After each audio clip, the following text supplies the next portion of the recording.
Яңалыклар чыгарылышы үз эшен башлап җибәрде. Студияда Лилия Гатина алга таба кайбер темалар турында кыскача.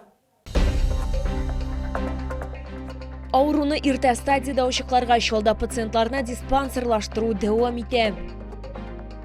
60% эшкә урнаштырылган СВО ветераннарына нинди вакансияләр тәкъдим итәләр?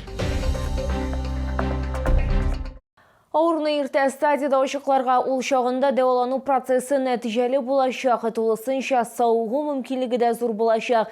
Нәкъ менә шуңа күрә табиблар диспансерлаштыру узарга киңәш итә. Бу тулысынча сәламәт булуына инанырга яки кирәк булганда дәваланырга мөмкинлек бирә. Бүген хезмәттәшем район хастаханәләренең берсендә диспансерлаштыруның ничек узуын күзәтергә барды. Расслабились, дышим спокойно, глубокий вдох. Махсус хәрби операция ветераны Эдуард ел сайын Тукай үзәк район хастаханәсендә диспансерлаштыру узарга тырыша. Мондый карарны ул авыр яраланганнан соң кабул иткән. Бу 2023 елның 31 августында була. Я был тяжело ранен, очень большое обширное количество осколочных ранений, которые могут в любой момент себя проявить.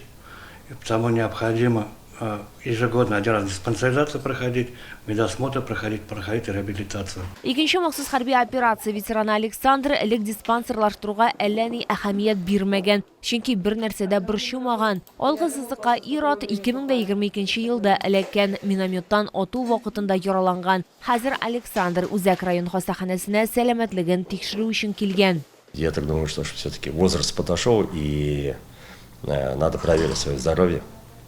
Позвонили с фонда, предложили пройти.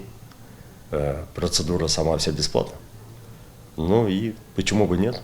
Вот, пришел проверить себя. Махсус хәрби операция ветераннарына яшел коридорлар әзерлиләр, ягъни алар чиратсыз һәм алдан язылмыйча диспансеризация узалар. Диспансерлаштыруның беренче этабы кысаларында сораштыру анкеталау үткәрелә. Мы выводим здесь анализы. В зависимости от года рождения бывают разные анализы. В основном это общий анализ крови, анализ на глюкозу и холестерин, кал на скрытую кровь. У мужчин это анализ на ПСА. Также здесь мы измеряем ЭКГ. Шулай күз һәм артериаль басымны үлчәү флюорография үткәрелә. Кроме этого, в отличие от простой диспансеризации, участника СВО проводится осмотр специалистами, такими как отоларинголог, травматолог-ортопед. В обязательном порядке проводится осмотр медицинским психологом. И все это проводится в рамках одного дня в день обращения в медицинскую организацию. Тукай үзәк район хастаханәсендә махсус хәрби операция ветераннары өчен неврология, терапия һәм башка профильләр буенча стационар дәвалау тәкъдим ителә. Лилия Гатина, Эльмира Гайнетдинова, Фәнис Иксанов, Яңалыклар.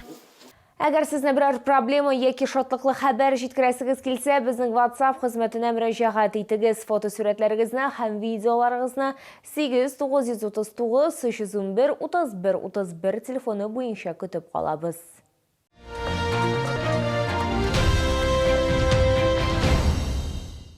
Яршалы кадрлар үзәгенә 32 махсус хәрби операция ветераны мөрәҗәгать иткән, аларның 60% эшкә урнаштырылган. Реестрда барлыгы 449 СВО катнашучысы исәпләнә. Шуларның 176-сы инвалид. Хәзерге вакытта аларга нинди вакансияләр тәкъдим итәчәкләр? Киләсе минутларда сөйләрбез. Россия кадрлар үзәге эшчәнлегендә өстенлекле юнәлешләрнең берсе махсус хәрби операция ветераннарына ярдәм итү. Агымдагы ел башына хезмәт реестрында 449 сугышчы исәпләнә. Шуларның 176-сы инвалид. Күбесе эшкә урнашуга мохтаҗ түгел, чөнки алар инде эшли, икенчеләре хәрби хезмәт узуын дәвам итә яки дәвалану, тернәкләнү уза.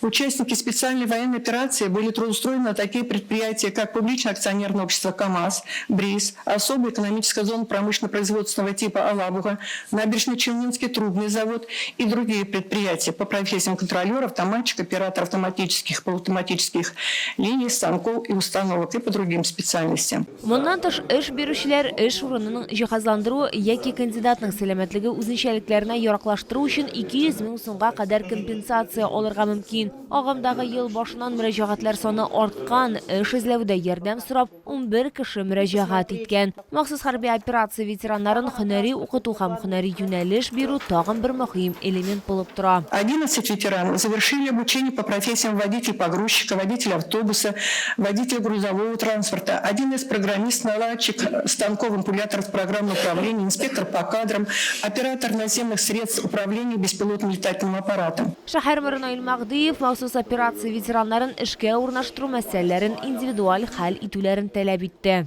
Они свою задачу выполнили, вернулись после выполнения своего воинского и гражданского долга в город Набережные Челны. И наша задача не только на словах, а на деле оказать полное, ключевое слово, полное содействие в их реабилитации и трудоустройстве. Моннан тыш автошәһәр башлыгы предприятие җитәкчеләренә мөрәҗәгать итте. Не случайно мы создали городской совет участников и ветеранов специальной военной операции. Каждый руководитель предприятия должен и обязан принять на работу и найти работу на том или ином предприятии. Причем хорошую, высокооплачиваемую. Гомумән алганда шәһәрдә эшче һөнәрләренә ихтыяҗ 80% тәшкил итә. Лилия Гатина, Сергей Вильданов, Яңалыклар. Шолда Ватан геройлары көне акциясы старт алды. Онда шәһәрнең тимурчылык отрядлары катнаша. Аның максаты укучыларда гражданлык инициативасы һәм җаваплылык тәрбияләү. Акция кысаларында Дозор Тимур отряды яраланган хәрбиләр өчен гуманитар ярдәм җыйды. Нинди әйберләр әзерләнгән? Җавапны алдагы материалда яңгыратырбыз. Я принес гуманитарную помощь. Арсен Косинов госпитальдә дәваланучы яралы хәрбиләр өчен гуманитар ярдәм җыйган. Бу изге миссиядә аңа әнисе ярдәм иткән. Я участвую в этих акциях регулярно. Я участвую, потому что хочу поддержать военнослужащих. Дозор Тимурчылык отряды әгъзалары гуманитар ярдәмне күптән түгел гыйнвар ахырында гына җыя башлаган. Әмма шушы вакыт эчендә дә волонтерлар кирәкле бөтен нәрсәне әзерли алган. Мы собрали, наверное, самое такое минимальное, что можем, чем можем помочь, да, это какие-то вот бинты, зубные щетки, зубные пасты, шапки и носки. 26-нчы гимназия укучылары шулай ук сугышчыларга матур итеп бизәлгән һәм изге теләкләр белән хатлар да әзерләгән. Я оформила свое письмо веселыми картинками, чтобы солдату было приятно читать мое письмо и смотреть на него.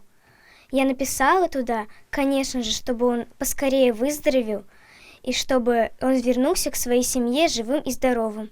Җыелган гуманитар ярдәмне балалар волонтер Мәрьям Федоткинага тапшырды. 8 ай инде ул госпиталь буфетчы булып эшли, пешекчеләргә ризыклар әзерләргә һәм сугышчыларны ашатырга ярдәм итә. Аның сүзләренчә, Чаллы СВО катнашучыларына һәр вакыт ярдәм итә. Мәсәлән, без бергә волонтерлык үзәге тартмалар җыйган һәм гуманитар ярдәм белән бергә җибәргән. На мое имя присылают, я их получаю и раздаю во время обеда.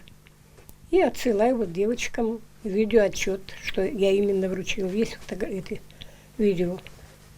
Они радуются, конечно, улыбаются, спасибо говорят.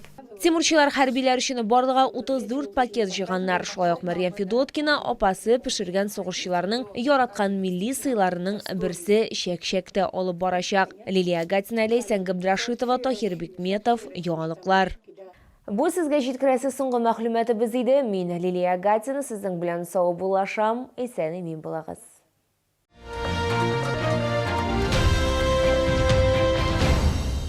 Тяжело было слышать, особенно... Алло. Бабушка, привет! Как я рад тебя слышать. Вот теперь все хорошо. Слуховые аппараты «Вслышу-вижу» со скидкой 12% до 15 февраля.